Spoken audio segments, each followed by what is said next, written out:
India is a vast land, intense and full of extremes. Spectacular landscapes lie next to overflowing multitudes of humanity. Wretchedness and decay blend with astonishing wealth. Side by side, one finds overwhelming noise and deep serenity, cruelty and kindness, dark ignorance and the highest wisdom. India is a land of paradox. Where else can one witness the sight of a prisoner weeping like a child in the arms of his jailer? But this is not just another Indian paradox. This is an entirely different story.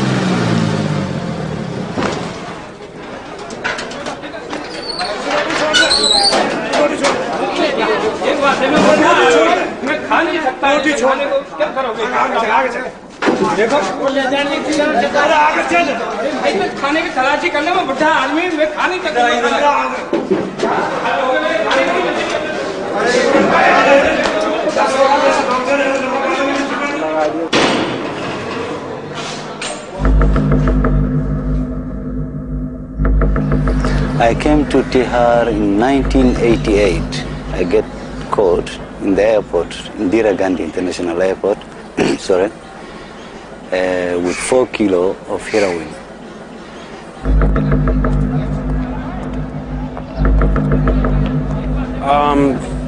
Put here on NDPS charge for allegedly possession of some chairs.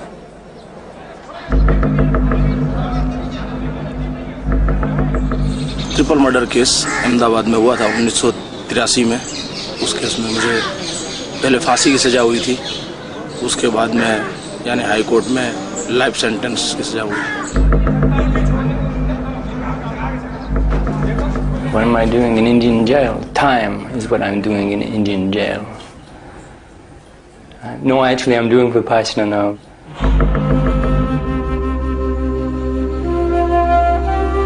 We are all prisoners, undergoing a life sentence, imprisoned by our own minds.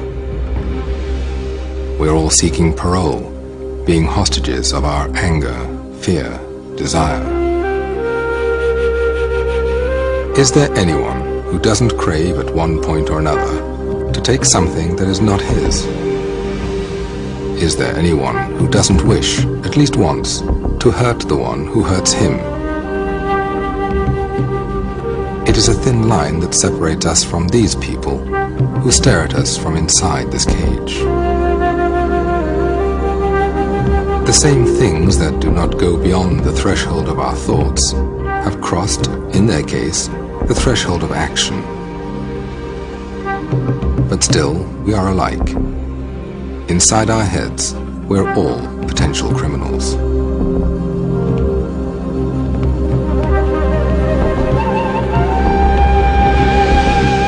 This is Tihar Jail, one of the largest prisons in the world. 10,000 people are imprisoned here. 9,000 of them are still awaiting their trials. The wheel of justice rolls slowly and heavily in India, like an overloaded truck. A pickpocket may find himself waiting for 6 years in order to receive a 1-year sentence. It could take another 2 weeks, it could take another 2 years, 3 years, 4 years. They take their time.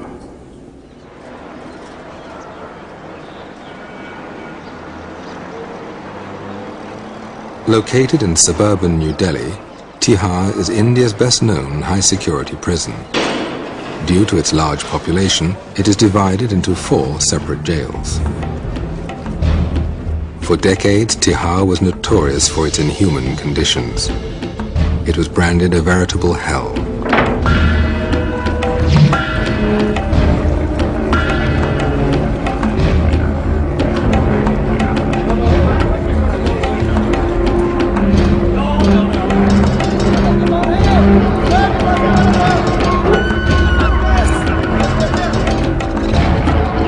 Violence, corruption and drug use are common problems in almost any prison, but in Tihar they were magnified due to congestion and harsh conditions. It was a horrible place. There was a lot of extortion, a lot of beating, a lot of gunfights inside the jails.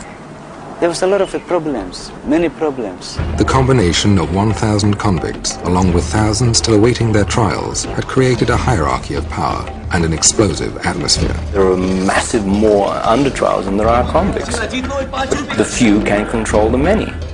Take from the under-trials. Convicts used extortion. You beat a few people up occasionally, and the many will come across with a few rupees here, a few rupees there, you know. The inmates, they're not being themselves. I mean, this a macho image, I mean, tough, aggressive. You know, you get a few thousand macho people together, you know, and that's a lot of aggression, you know. And that's a lot of controlling, because this is prison, that's a lot of controlling to do. So I've understood when I first came here myself that sometimes the stick had to be used. But you have a point where you don't go beyond. The jail staff were trained under the old tradition of oppression, isolation and punishment. They believed that if the prisoners were made to suffer, they would not commit crimes after their release for fear of being sent back to this hell. But they were wrong. In Tihar, prisoners were specializing further in crime. I'm here now about 13 months. I was taking some heroin from Kathmandu to Toronto via the airport in New Delhi. I was searched in New Delhi and I was brought here. David is one of the foreign inmates kept in Tihar. Everybody is a legal expert in Tihar jail. Everybody knows all the ins and outs of the Indian system. It just so happens some of them will be here for 6 or 7 years maybe, but they'll tell you how to get out.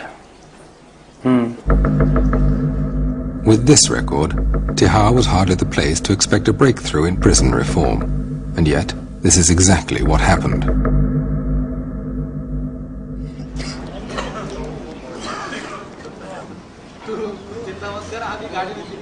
In May 1993, a new Inspector General of Prisons was posted.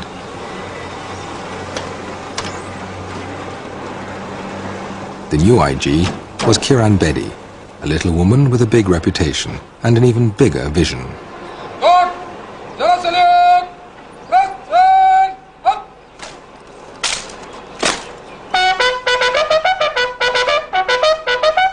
As India's first woman police officer, Bedi has always attracted controversy, using unconventional methods to achieve high goals. To me, she's a magnificent woman. She's got integrity, she's got very high morals, and she certainly has ambition. She's been everything from a tennis star to a notorious policewoman who used to tow away dignitaries' cars from towaway areas. That's where they called her Crane Betty. I vividly remember the day when she was to join. We have a meeting for 1.5 hours, and that meeting she only made us clear there is a very thin thread between us as officers and those inside. We have also made blunders in our life, but thank God we are not inside.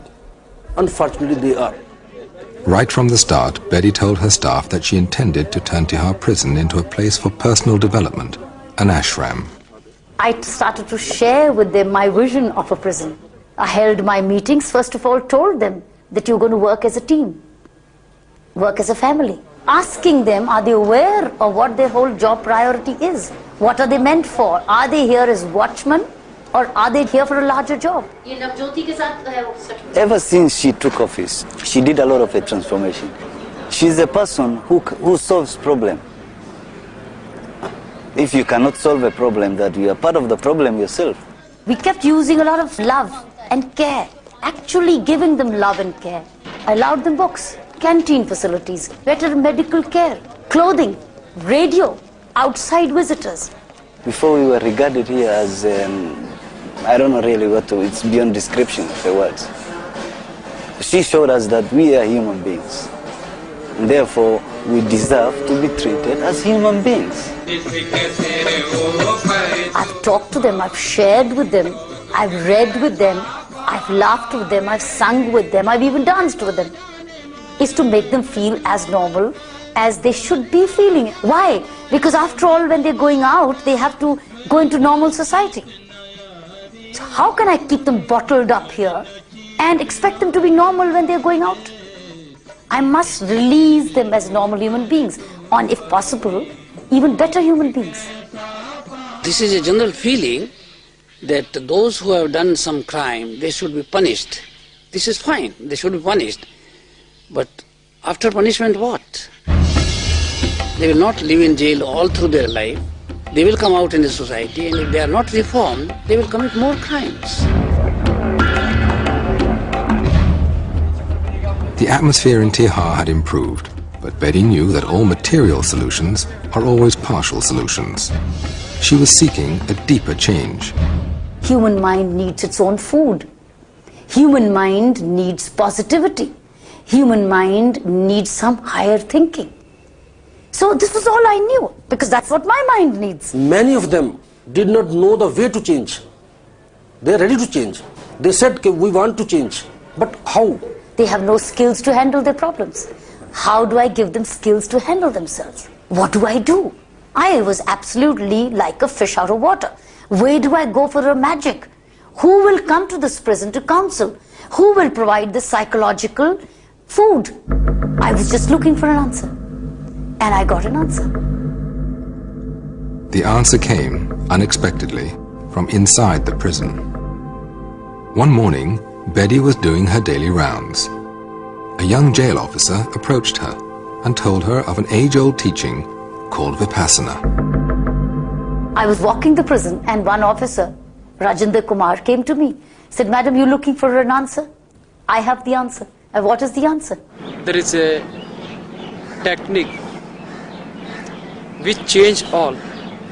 I also do a work of Vipassana meditation, and it changed a lot in myself. I was a very angry man.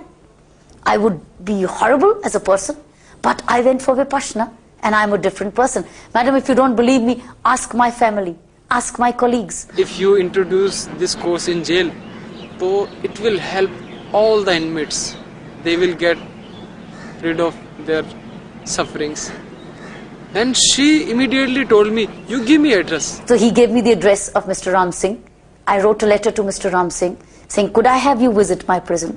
Exactly still not knowing what Vipassana stands for. What Kiran Bedi also did not know was that this technique had previously been tried in Indian prisons.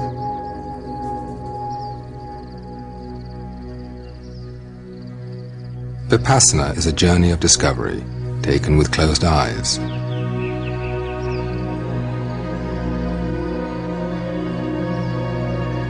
The goal is not simply to satisfy the traveler's curiosity, but to get transformed by the journey and start living a better life. Vipassana means insight, to see things as they really are, in their true nature. It is an ancient meditation technique discovered 25 centuries ago in India by a man named Siddhartha Gautama, known as the Buddha. The records from the Buddha's time tell remarkable stories of serial killers changed into saints and of cruel tyrants who became model rulers by practicing this technique. With the passing of time, civilizations rose and fell, but Vipassana was carefully preserved and passed on from generation to generation in South Asia.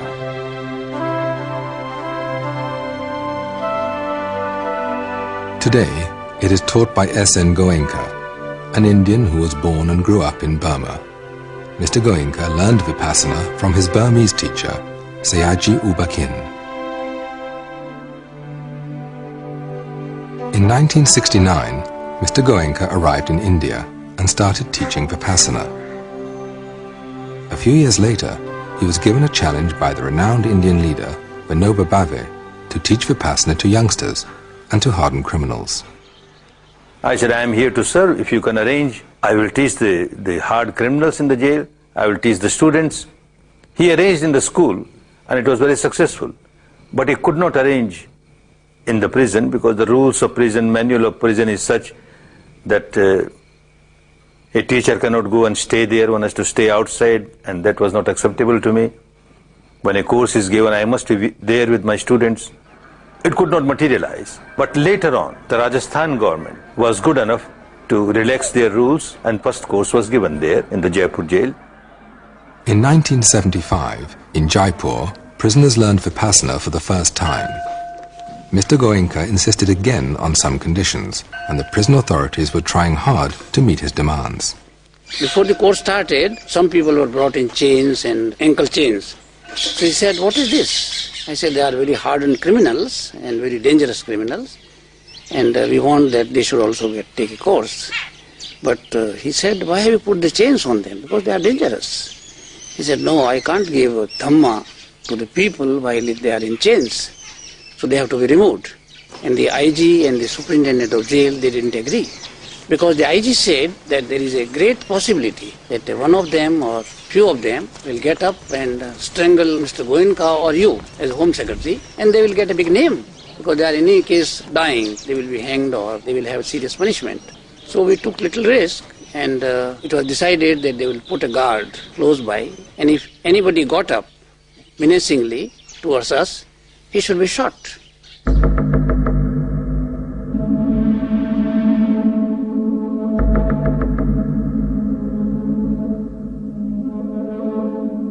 Fortunately, no shot had to be fired.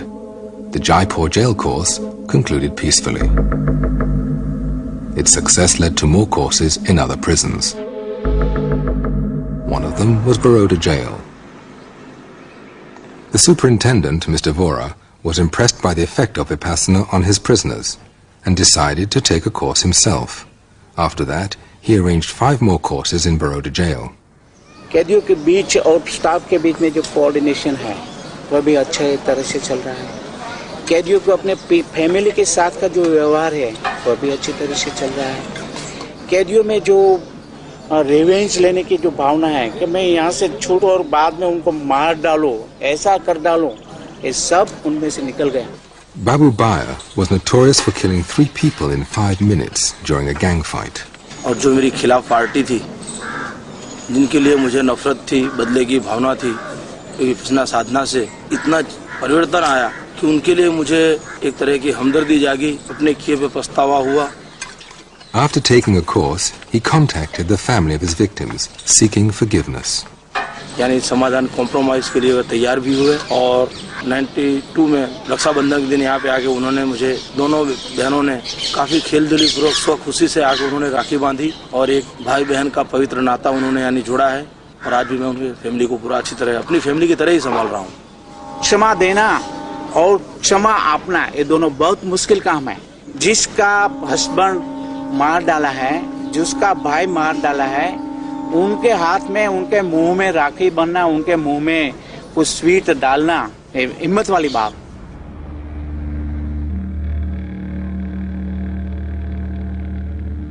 A Vipassana course is 10 days long. Students live in complete silence, meditating from early morning till night. For 10 days they follow a basic code of moral conduct. They abstain from killing, stealing, lying, sexual activity, and the use of intoxicants.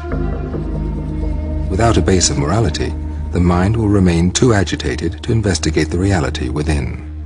Any physical or vocal action which is unwholesome, which goes against morality, which is immoral, starts with a impure mind, a negative mind. So you kill somebody, you can't kill somebody without generating tremendous amount of anger or hatred in you. You steal something, you can't steal something without generating tremendous amount of craving or greed. And every time one generates negativity in the mind, one becomes miserable. When you do something wrong, you're instantly punished. Why? Because you're now guilty. You've told a lie and you're telling 100 lies to justify one lie. You've stolen, now you're suspicious that you might be caught. The very fact that you are under the agony of getting caught is the pain you're getting out of the law of nature.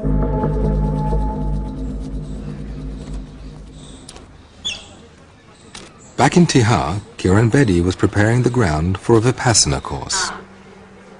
She said that if a course could be organized, I say, why not? We can do this. So there also the similar difficulties came. I said first condition is that some of the jail senior people should attend the course first, then only we'll agree. Unless the keepers of the prisoners change, prisoners will not change.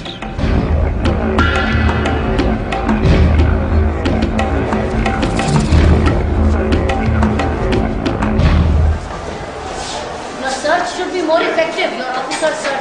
Kiran Bedi was not afraid to experiment with new ideas. She sent some of the more stubborn and aggressive members of her staff to a Vipassana course held outside jail. When these men returned, colleagues and inmates alike found them to be much more calm and positive. There was actually stories of a couple of officers, that were caught doing the wrong thing, like smuggling beedies in because they pay money for them, and, living on such a small wage, this is good for them. And I think she was going to sack these people or, get rid of them. She gave them a chance and said, if you want to keep on working, you have to do this and this and this. And you have to go and do one of those 10-day courses as well. Everything you do, you have to pay for, one way or another. My life is instant. I do something wrong and it's there, pow. My family still don't know exactly where I am. My mother thinks I'm in India, but I didn't want to worry her to say where I was, so I thought I'd just tell her I was doing Vipassana, and I am. The first Vipassana course at Tihar jail was held in November 1993. Over 100 prisoners and jail staff participated. She was not forcing people. Just go and see yourself.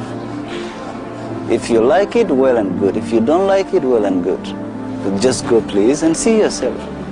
They were asking people interested in Vipassana or meditating. The school came around in one of the wards, and so I went.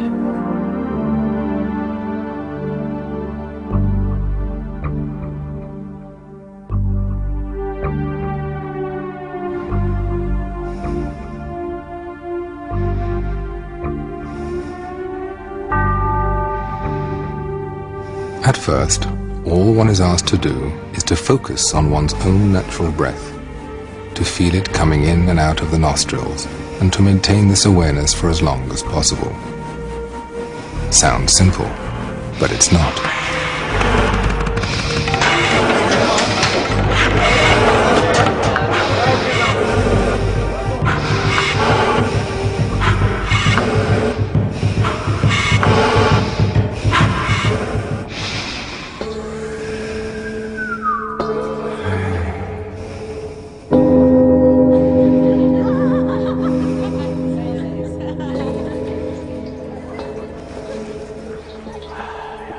It's something which you can't avoid. You can concentrate for so long, and after a while you don't realise it, but your mind wanders. And it's after a while you say, hey, you're supposed to be back here, concentrating, and so you come back to it. Then you find yourself, you're off wandering again, you're thinking about something which you're doing back home, and then hang on, you're supposed to be back on the meditation. When one sits down to be still, an endless stream of thoughts wells up in the mind. Memories, hopes, fears start flooding in.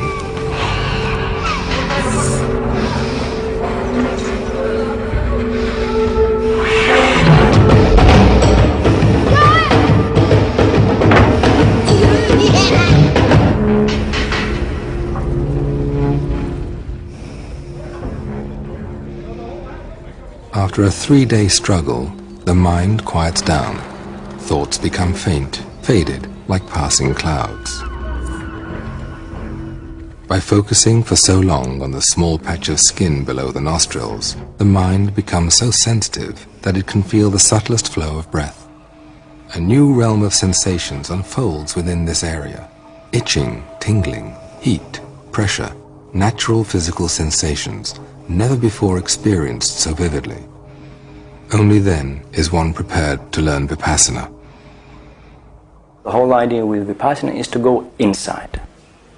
And when you go inside and everything is quiet, and you're quiet, then you contact yourself, you can come inside yourself, and you can feel your sensations. Continuous awareness of physical sensations without reacting is the core of the Vipassana practice. Every sound, vision, taste, smell, everything that contacts the body instantly produces some sensation. The technique focuses on natural physical sensations as the crucial link between mind and body, the key to understanding human behavior. Through Vipassana, one realizes that one's own attitudes and addictions, suffering and happiness, are not caused by the outside world. It is the reactions to pleasant or unpleasant sensations the world evokes within the body that dictate one's actions and conditions the mind.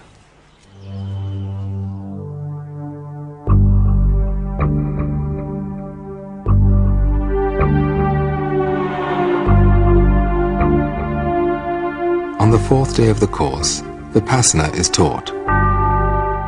Students learn how to observe objectively all the sensations in their bodies, whatever they may be, without reacting to them. They watch emotions come and go. They watch pain come and go. They watch pleasure come and go. And they realize, not intellectually, but through their own experience, that nothing is permanent. Hatred, passion, greed are not abstract anymore. By watching the physical sensations accompanying these emotions, and by understanding their impermanent nature, one can actually start changing the habit of blind reaction. Between the two poles of expression and suppression lies a third option, mere observation.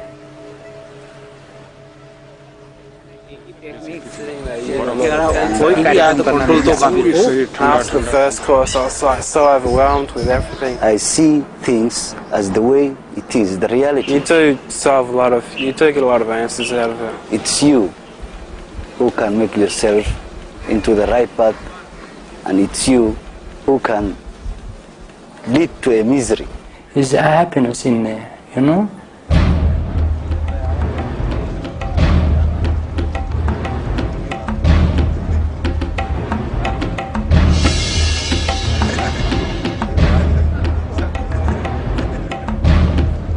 After the course, it was no looking back. Even for us, it was saying, hey, thank God we found a remedy.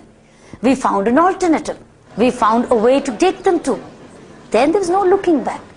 The first Vipassana course in Tihar jail was followed by 5 more, and Kiran Bedi was once again thinking ahead. We became greedier. We were impatient. Why only 50, 60 when I have 10,000 people with me? So why can't we reach at least a large percentage of a massive course rather than going into small trickles to have a massive impact? They said, would you be able to arrange a course of over 1,000? I said, yes, immediately. Are you sure? I said, yes. It was one of the most ambitious projects in the history of Indian prisons.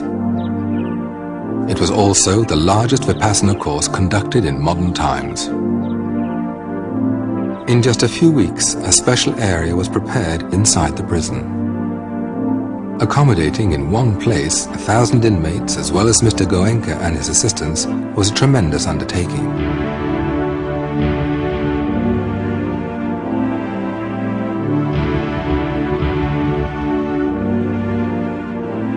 Nobody could believe that 1,000 prisoners could be put together and kept at a place because it's a grave security risk. मेरे से विपස්සना पूछ रहे थे, मैंने कहा मैं कौन हूँ बताने को। विपස්සना विद्या जो कि आप यहाँ शुरू कर रहे हैं एक एक्सपेरिमेंट, इससे आप को क्या लगता है कि यहाँ क्या बदलाव आ सकेगा? ये एक्सपेरिमेंट नहीं कर रहे हैं, एक्सपेरिमेंट तो हो चुके, यहाँ भी अच्छे उसके परिणाम आए हैं, परिणाम आते हैं तो लोग बैठेंगे नहीं, क्यों बैठेंगे? 10 दिन तक किसी को कहना तो मौन रहो, बिल्कुल नहीं बोलना, घबरा जाएंगे नहीं बेचारे। उनको कुछ मिलेगा तो बैठे, और मिलता है, खूब मिलता है। खूब तपना है, तपोगे ना? बहुत सुख से होता है। He pretends to be no saint. He is like a simple, humble teacher. He's not expecting anything in return. The way he's done it for prisoners for 10 days, he's lived in the prison for 11 days. He and his wife together. And it was no comfortable stay.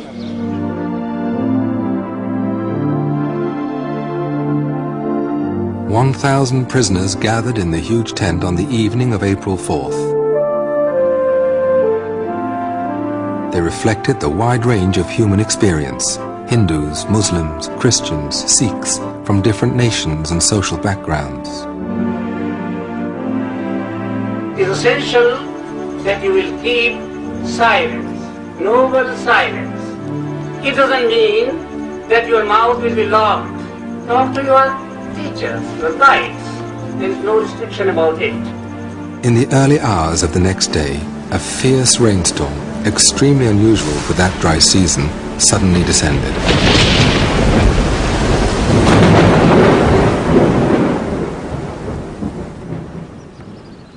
The tent collapsed.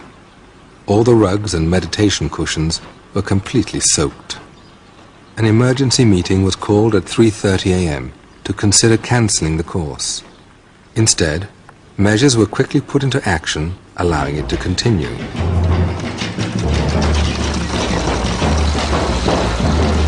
When the weather cleared, a massive salvage operation was launched.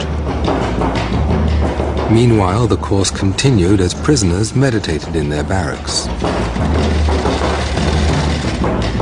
By evening, the tent was ready again for the students to assemble, and the course went on as planned.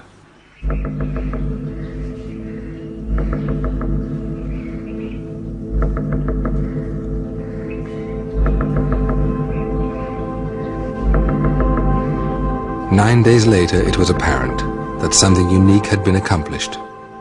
It actually changed people. It made my prisoners weep. It made them cry. They had realized what life actually could be.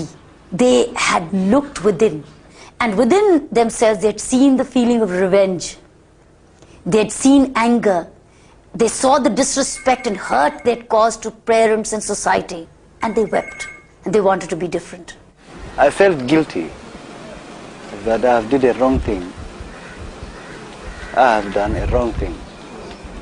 And what I have done, it's something which I can come out of it and correct it. That realization was the greatest magic. That's exactly what I was looking for. How do I realize them? Make them realize they've actually hurt society.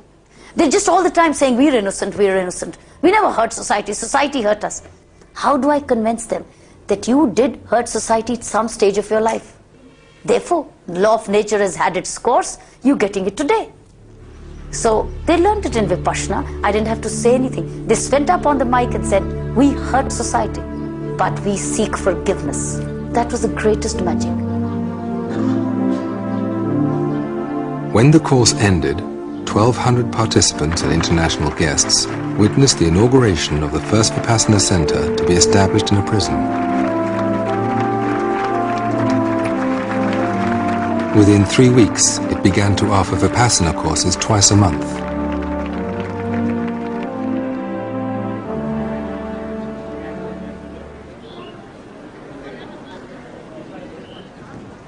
Don't expect any miracles. It will take time.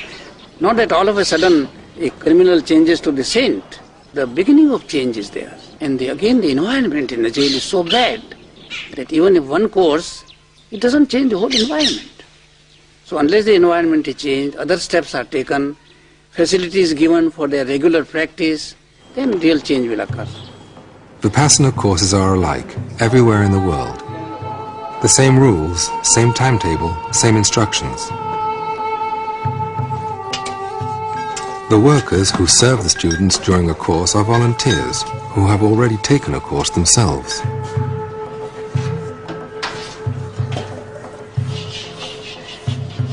A teacher appointed by Mr. Goenka stays within the course site for 10 days and conducts the course voluntarily.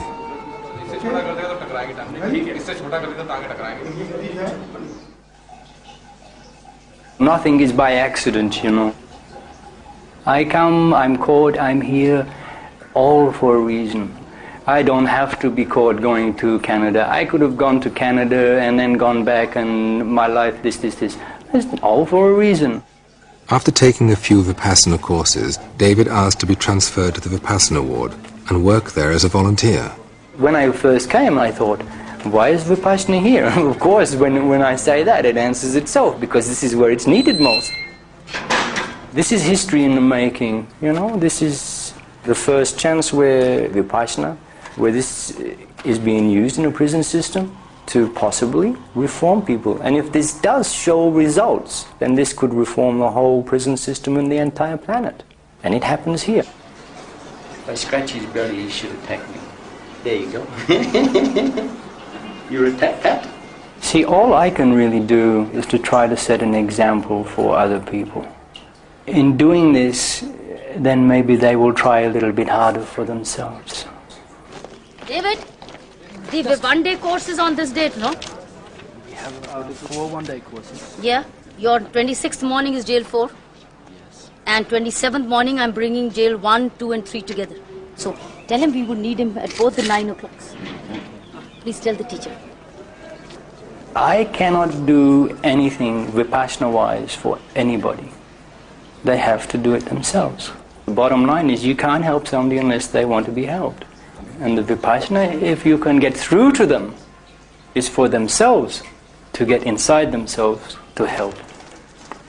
Twice a month, prisoners from different sections of Tihar arrive at the Vipassana ward to take a course. Some of them have done this a number of times. Each time they follow the same program. What differs is the personal experience. I call them bhikkhus when they come here, which is the monk, because this is in effect what they are. For 10 days they become a monk. A lot of people are under the impression this 10 days they come over here is so easy. It's not. You have to work. There's no sort of lazy way out of it. And actually going on the course sort of forces you to work. It's like being thrown into a swimming pool. You know, you have to swim then.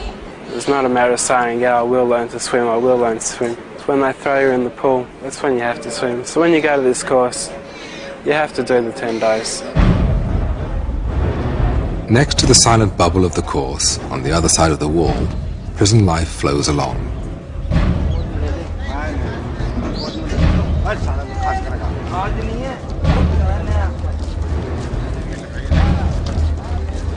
In Tihar jail, prisoners can have yoga lessons, counseling sessions, and other educational programs. But a Vipassana course is quite different from these activities, and prisoners are not always aware of this fact. We're in jail, and jail have jail rules. This is Vipassana, Vipassana has Vipassana rules. And it happens to be that Vipassana rules are more strict than what the jail is. Some of them understand, some of them don't understand. You see, in jail they have the rules, but the game is to bend the rules as much as they can do, or change as much as they can to take control themselves. And they bring that same attitude in here. You still bathing, boy? And I say, no, this is not jail. That's jail. You want to go back to jail, you can go back to jail, but this is Vipassana. We do have a little bit of people who become jealous, maybe envious, because here people seem to get a little bit more than what other people do. They don't realize that the guys who come here are putting more into themselves. If somebody has had some sort of experience or self-discipline, then they seem to be falling into it much easier. Let's understand that 10 days is the basic, you know. I mean, this is the least amount of time necessary to get some sort of a spark to the candle. And sometimes that spark doesn't ignite. Maybe you need another spark, another spark. But after a couple, the light starts to flicker, it grows, and then the candle is lit. Change does not come easy way. Change takes a time. And as I told you earlier, that this revenge which I had, and anger, quick temper, is still subsiding. I'm not telling you exactly it went off completely one time, bam, I did a Vipassana, I sit down and it just went out like that. It's still subsiding, subsiding, subsiding.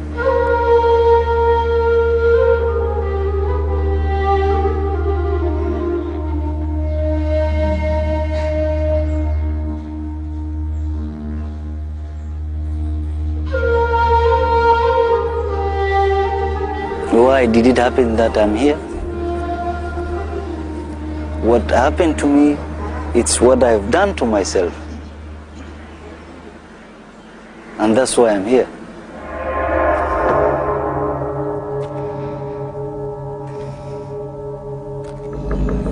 I don't trust people as I used to do. Sometimes I meet them and they treat me not good. And I think if I have a vote, I would just pull the pin and let the whole thing explode, that's it, and start all over again. Vipassana keeps trying to bring me back away from this distrustful people.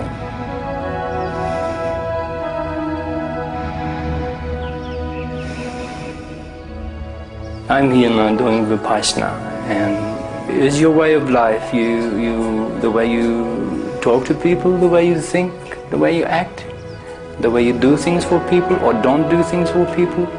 The art of living, they call this.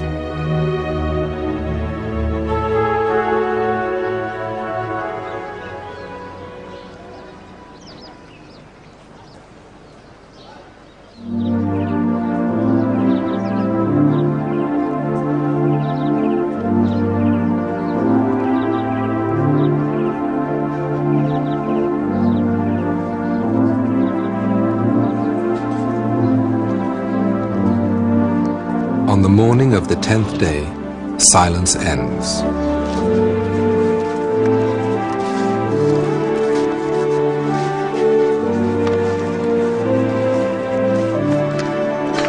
On this special day, it becomes clear how long a journey it has been.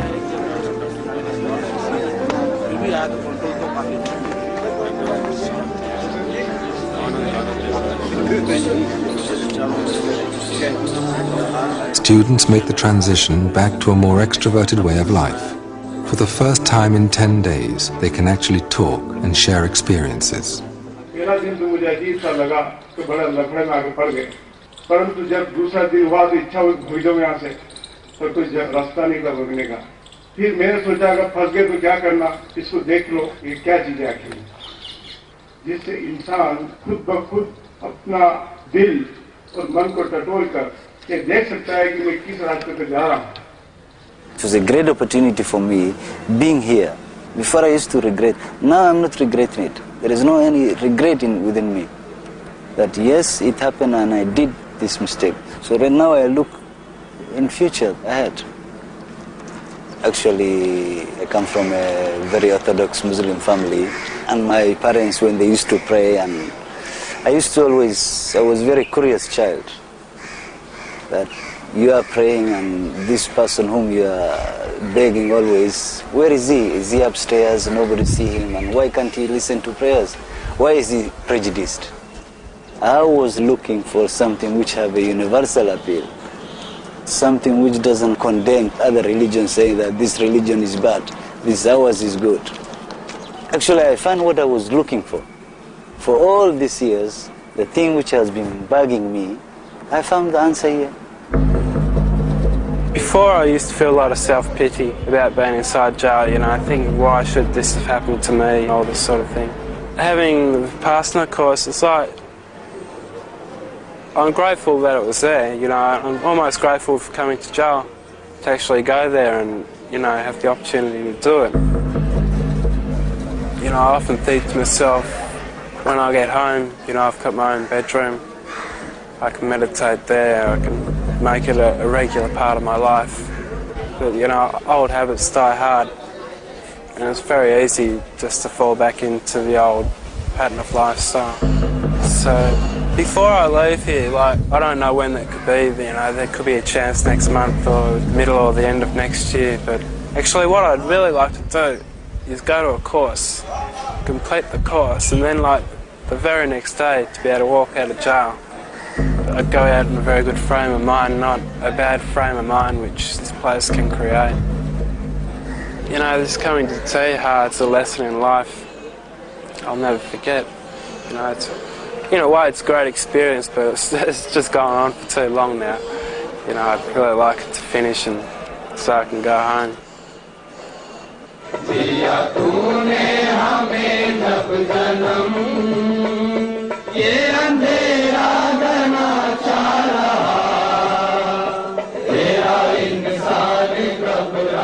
It sure has come a long way. Earlier prisons were not being opened for this course. Some were not. But now the government of India sent out a circular to all the prisons in India to encourage Vipassana courses. Because the prisons were capable of receiving it. Staff was accepting this. The community outside was expecting this to happen. You know, there was a positivity of a belief that this can happen in the prison now. People who were being released from the prison were not coming back anymore. Outside, people had started to see the change in their thinking and behavior. So there's been no looking back.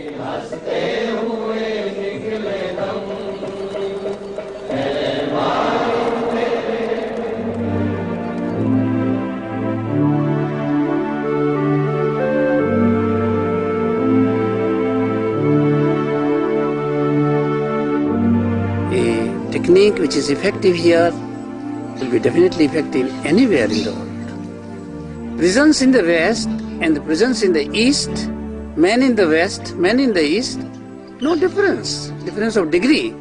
But totality, we are the same people all over the world. The traditions are different, culture is different, but man is not different. His attitude is not different. Governments are not different. It looks that government in India may be harsh and prison conditions are very bad.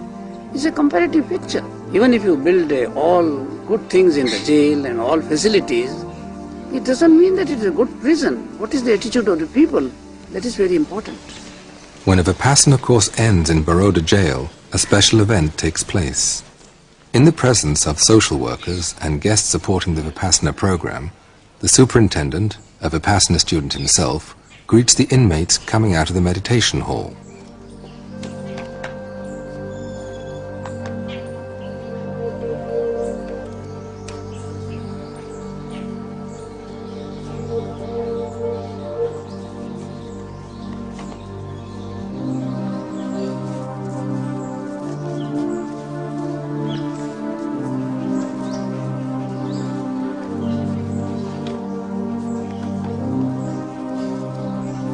In this country, physical contact between people from such different backgrounds is unthinkable. But on this day, barriers are broken.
There was one question one time I asked Ranbedi. I asked her about, I say, Madam, how many people in this world you think that they are doing? They are just here in this world. They believe they are here in this world just to do good. What's the percentage? She looked at me and there was maybe 20, 30 people sitting there. She said, you are the percentage. It's you people. Okay, it's you who can make it this world a better place.